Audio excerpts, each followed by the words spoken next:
21শে জানুয়ারি ধর্মতলার Victoria হাউসের সামনে নয়, আইএসএফকে নেতাজি ইন্ডোর স্টেডিয়ামে সভা করার অনুমতি দিল রাজ্য সরকার। শুক্রবার কলকাতা হাইকোর্টের নওশাদের আর্জি খারিজ হওয়ার পরেই রাজ্য প্রশাসনের পক্ষ থেকে দেওয়া হয়েছে জানা গেছে।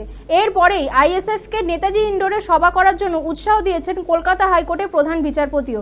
তিনি বলেন, দারুণ জায়গা, আমি নিজে ওখানে গিয়েছি, ওখানেই সভাটা করুন। শুক্রবার সকাল থেকেই নওশাদদের ধর্মতলার সবাইকে একের পর এক মামলা চলছিল কলকাতা হাইকোর্টে। 21শে জানুয়ারি ওই সভার জন্য ধর্মতলার ভিক্টোরিয়া হাউসের সামনে জায়গাটি চেয়েছিল আইএসএফ, যেখানে প্রতি বছর 21শে জুলাই তৃণমূল শহীদ দিবস পালন করে। সিঙ্গেল বেঞ্চ আইএসএফ এর সেই আবেদন শর্ত সাপেক্ষে সায় দিলেও পরে প্রধান বিচারপতি টি.এস. শিবজ্ঞানম এবং বিচারপতি হিরণময় ভট্টাচার্যের ডিভিশন বেঞ্চ সেই নির্দেশ খারিজ করে দেয়।